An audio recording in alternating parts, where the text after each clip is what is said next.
Hi, Flammers here. I've come up to the skate park today because I wanted to create a visual companion to go with the rails piece that I wrote. Got my notes here. So I'm just going to work through them and explain a bit more with myself on a rail about, the points I made in that piece. So we're going to go through it together on my notes.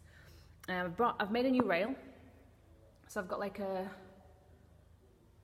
quite a nice piece of tubing here and some blocks that I put together and painted black because you gotta. So my point number one here was PMA, positive mental attitude. And what I mean by work within your comfort zone, it's just to have a good, positive outlook and a realistic achievement of what you want to do. So if you think to yourself, I'm not going to do that because I'm going to fall, then you might fall. You need to approach this with the mindset of, I'm not going to fall, I can do this, I have the skills to do this, okay? So keep in mind the positive attitude for success. Okay, so point number 2 is warm up. So practice just a static jump. So you're going to jump up, jump down, and trying to get your feet to land together. Find yourself like a little a line to follow. There's a crack in the tarmac or concrete or wherever wood that you're on. Nice and soft on your knees. Look after them. So here we go. Practice warm up number 1.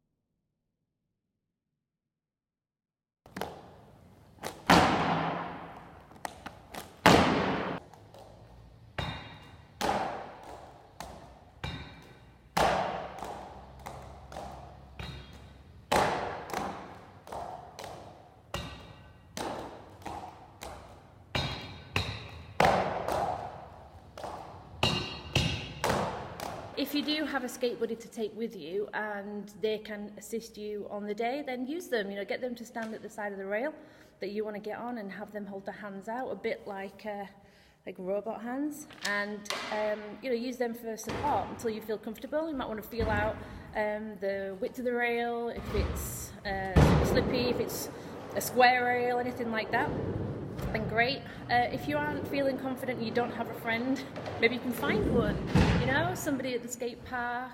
Just like, excuse me, can I borrow you for a minute? Do you feel comfortable standing there while I try something? Make friends.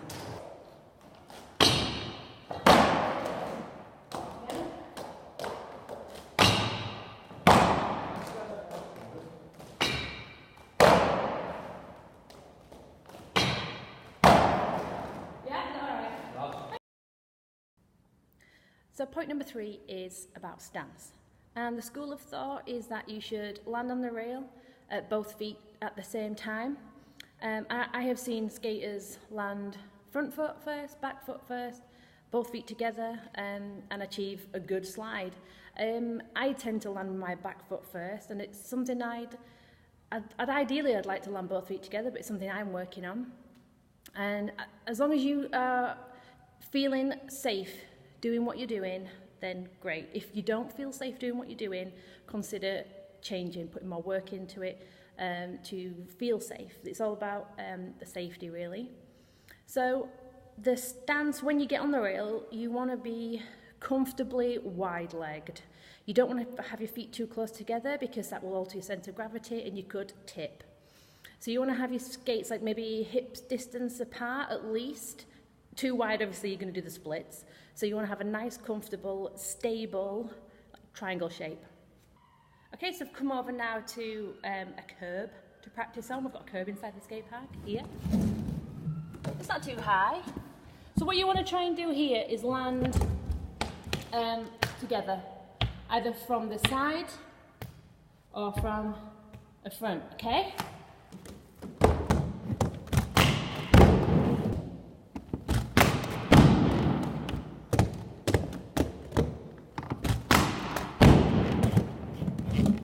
So moving on from a curb, we want to now go for the same sort of movements but on a rail.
So your direction of approach, if that end is pointing to 3 o'clock, I'm at 6 o'clock, and that end is 9 o'clock, really you want to be coming from, if you're a left skater like me, you're going to be coming from like 7 o'clock or 8 o'clock.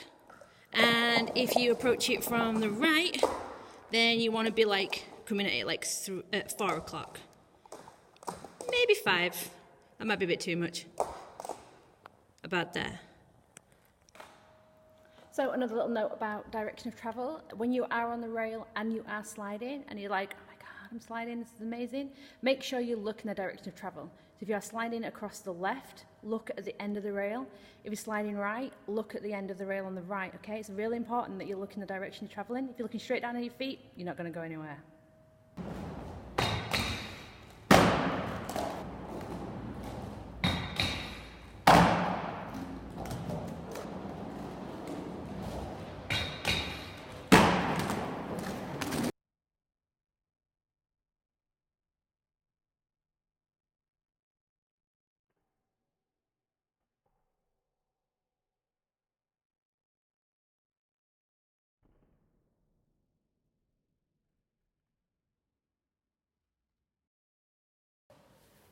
So point number 5 was about wax. Whether you like it or don't like it, you're probably going to encounter it in the skate park. If you think somebody's used the wax that day, then look around and ask if somebody minds if you remove it. Take like a really strong Brillo or a rag and just like buffer off the rail. That tends to take a lot off. Maybe someone's not even waxed it, but it could have transferred off somebody else's trucks or wheels or whatever. So, you know, always check out the rail before you go on it. If you like wax and you're okay with it, then great. If you don't, and you don't really want that surprise. I just want to add about, you know, as ever, this is about fun. Don't put too much pressure on yourself. I love rails because they are scary. I've been doing this for like, maybe it feels like 2 years, feels like forever, on rails, and I still feel like I'm a complete beginner on rails. And that's okay. You know, I see a rail, my plan is to get on and get off anyone I see. Even if it's like maybe really big, and I'll see it and I get on and get off. And if I slide, great. If I slide a tiny bit, amazing. If I don't, I don't. It's okay. There's no pressure. Don't put any pressure on yourself. Just have fun with this, okay? I hope you've enjoyed it. I hope you take something away from this video today. And I hope that one day I can play on a rail with you in a skate park.